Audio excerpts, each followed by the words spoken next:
Buenos días a todos. Vamos a empezar entonces con la clase de insulinas. Ustedes habrán podido ver los videos donde explicamos hipoglucemiantes orales, incretinas. Hemos dado en estos videos una introducción relacionada con la fisiopatología de la diabetes mellitus, pero cuando hablamos de hipoglucemiantes orales, básicamente estamos hablando de fisiopatología de la diabetes tipo 2. Ahora vamos a hablar de insulina. La insulina, si bien también se va a utilizar en el diabético tipo 2, sobre todo en estadios más avanzados, fundamentalmente va a ser una terapéutica de la diabetes tipo 1. Yendo un poquito al concepto de diabetes, como ya podrán ver en la diapositiva, básicamente lo que nosotros queremos hacer cuando tratamos la diabetes mellitus es evitar la hiperglucemia, el aumento de los valores de glucosa, porque el aumento de los valores de glucosa en forma crónica va a llevar a complicaciones vasculares y sistémicas que son la vía final común hacia el daño de los diferentes órganos que en última instancia son los que generan el daño producido por la diabetes mellitus.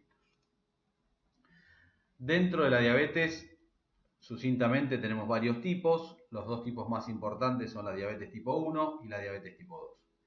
La diabetes tipo 1, su fisiopatología está dada por la destrucción de las células beta del páncreas, donde hay anticuerpos anti-islote que destruyen las células beta. Por lo tanto, la fisiopatología de la diabetes tipo 1 tiene que ver con el déficit de insulina. El paciente en este caso no tiene insulina circulante o los niveles de insulina son extremadamente bajos en relación a poder controlar adecuadamente el aumento de la glucosa plasmática. La diabetes tipo 1, como básicamente es una enfermedad autoinmune, suele aparecer a edades tempranas. Muchos de ellos aparecen en la adolescencia, en la pubertad. Como el déficit fundamental es un déficit de insulina, y la insulina, como vamos a ver después, es una hormona que produce aumento del metabolismo, es metabólica por excelencia. Cuando me falta insulina, lo que voy a tener es básicamente pérdida de peso. Por eso, a diferencia de los diabéticos tipo 2, donde el 80% son obesos, en el caso del diabético tipo 1, la gran mayoría de ellos, si no todos, son individuos delgados. Como decíamos, la otra subtipo de diabetes, la diabetes tipo 2, que por lejos es la más frecuente, porque básicamente es la diabetes del adulto, porque básicamente está relacionada a la obesidad. Hablar de diabetes tipo 2, como dije antes, 80% son obesos, por lo tanto es hablar de obesidad. Y ustedes saben que la obesidad es una epidemia mundial, por lo tanto el aumento de la frecuencia de aparición de nuevos casos de diabetes es muy alta, por lo tanto es básicamente la gran mayoría de los casos de diabetes que uno ve en la práctica habitual. La fisiopatología es totalmente diferente, como dijimos, lo que hay es una resistencia a la insulina. Aquí el páncreas puede producir insulina, tiene capacidad de producir insulina, lo que pasa es que hay una alteración en la respuesta periférica a esa insulina. Y por último tenemos algunos otros tipos raros de diabetes y la diabetes gestacional relacionada al embarazo. El diabético tipo 2, a diferencia del tipo 1 que ya debuta con déficit de insulina, a la larga la historia natural de la diabetes tipo 2 lleva a que en los estadios iniciales nosotros tenemos un aumento de la resistencia periférica a la insulina, con un aumento en la capacidad de producción de insulina, o sea, el páncreas tiene capacidad de producción. Cuando el páncreas mantiene la capacidad de producción, los niveles de glucosa se mantienen relativamente estables, hasta que en algún momento el páncreas pierde su capacidad de producción. En este momento empieza a aparecer la hiperglucemia. En la diabetes tipo 2, como dije antes, la gran mayoría de los pacientes se controla con hipoglucemiantes orales y en sus estadios finales algunos de ellos sí van a requerir el uso de insulina. A diferencia del diabético tipo 1, que de inicio ya necesita insulina porque, como dije antes, tiene un déficit absoluto o muy severo de insulina. La clásica clínica de la diabetes es una clínica que se ve exclusivamente en el diabético tipo 1. La aparición de sed. ¿Por qué la sed? Porque el paciente va a tener, por el aumento de los niveles de glucosa en orina, va a tener un aumento en la pérdida de líquido, por lo tanto va a tener cierto grado de deshidratación, y ese grado de deshidratación generado por la poliuria, que genera la presencia de glucosuria en exceso con efecto osmótico, va a llevar al aumento de la sed. Por lo tanto, el paciente tiene poliuria, ¿sí? Tiene sed, se siente cansado por el déficit de insulina, empieza a perder peso. Fundamentalmente la pérdida de peso tiene que ver con la pérdida de líquido y también con la falta de la hormona metabólica que, digamos, produce catabolismo y aumento de la síntesis proteica por excelencia, como la insulina, y eso genera también un aumento excesivo del apetito. Por eso, poliuria, polidipsia y polifagia son las clásicas tríadas del paciente con diabetes, sobre todo, como dije, eso es casi exclusivo del diabético tipo 1. El diagnóstico se genera por la presencia de glucosa elevada en ayunas o glucosa elevada a niveles muy altos en un análisis al azar que no está en ayunas. O en algunos casos uno le hace una prueba de tolerancia donde somete al organismo a una carga de glucosa y ve qué pasa con los niveles de glucosa en el tiempo.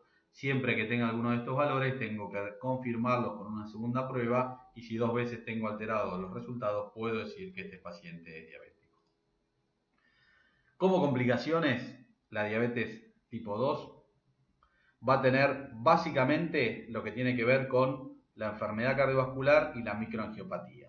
Es muy raro que la diabetes tipo 2 tenga cetoacidosis, porque la cetoacidosis en su fisiopatología tiene que ver con el déficit de insulina y la imposibilidad absoluta de utilización de glucosa. Por lo tanto, la cetoacidosis diabética es casi exclusiva de la diabetes tipo 1. Muy rara en la diabetes tipo 2 y muy común en la diabetes tipo 1. De hecho, muchas veces es la forma de debut de una diabetes, un chico adolescente o un prepuber que empieza con un cuadro de sintomatología con cetoacidosis, se interna y ahí se descubre que era paciente diabético.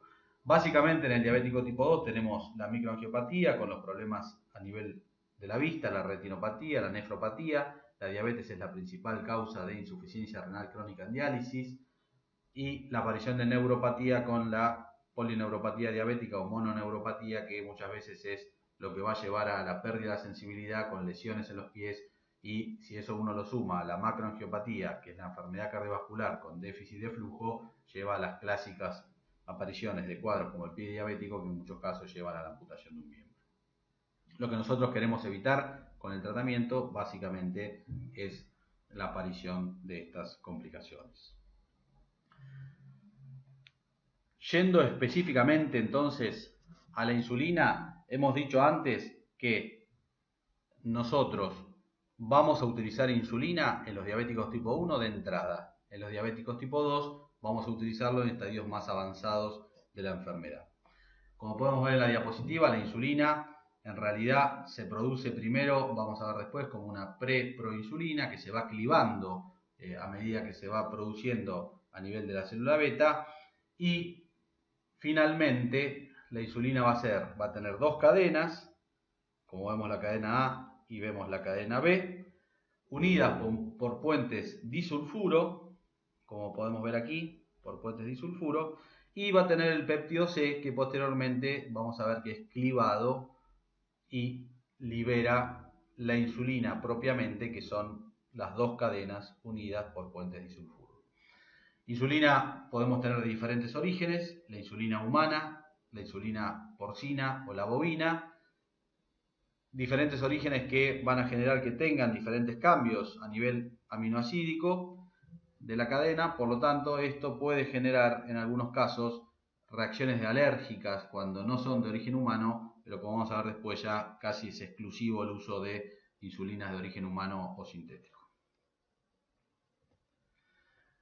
Como decíamos recién, dentro de la síntesis y el almacenamiento se va a producir primero una primera molécula, es una proteína, es un péptido, que es una preproinsulina. La preproinsulina, a medida que va pasando por el retículo endoplasmático, se va a ir clivando a proinsulina, y posteriormente la proinsulina se le va a quitar el péptido C para liberar insulina con sus dos cadenas, que se va a almacenar en las vesículas a nivel de la célula beta pancreática que se va a liberar cuando aparece el estímulo, como después vamos a ver. Una vez que está producida la insulina, ¿cómo es el estímulo? Básicamente, como podrán ver a la izquierda de la diapositiva, nosotros tenemos que aumentan los valores de glucosa en sangre, por ejemplo, en el caso de un aumento de la ingesta o post-ingesta, nosotros vamos a tener que, en ese caso, la glucosa va a aumentar, la glucosa es sensada y, digamos, ingresa a la célula beta pancreática por el receptor específico GLUT2. La glucosa que ingresa a la célula beta pancreática va a estimular la producción de ATP. Una vez que se estimula, aumenta este cociente ATP-ADP. Ese aumento del cociente ATP-ADP es un estímulo para el cierre de canales ATP sensibles, que son canales de potasio. Estos canales de potasio, que son ATP sensibles, cuando se cierran, impiden la salida del potasio hacia el exterior. Esta interrupción en la salida del potasio hacia el exterior va a generar que cargas positivas quedan retenidas en la célula beta pancreática, por lo tanto, las cargas positivas despolarizan a la célula beta pancreática. Esta despolarización de la célula beta pancreática va a estimular la apertura de un canal de calcio voltaje dependiente. Un canal de calcio voltaje dependiente, como su nombre lo dice, por el cambio en el voltaje, la diferencia de membrana generado por el aumento de las moléculas de potasio con carga positiva, se abre. Al abrirse el canal de calcio, ingresa calcio a la célula beta pancreática, y el ingreso de calcio a la célula beta pancreática, como pueden ver aquí en verde, va a generar el estímulo para la liberación de la insulina. Entonces, como decíamos recién, esta es la cascada: aumento de la glucosa en sangre, ingreso de la glucosa en la célula beta por el transportador GLUT2, se metaboliza la glucosa, que genera un aumento del ATP intracelular. Estos canales de potasio sensibles a ATP se van a inhibir. La menor salida de potasio genera despolarización, que la despolarización va a permitir la activación y apertura de canales de calcio voltaje dependiente con entrada de calcio, y esto va a generar la liberación de los gránulos de insulina.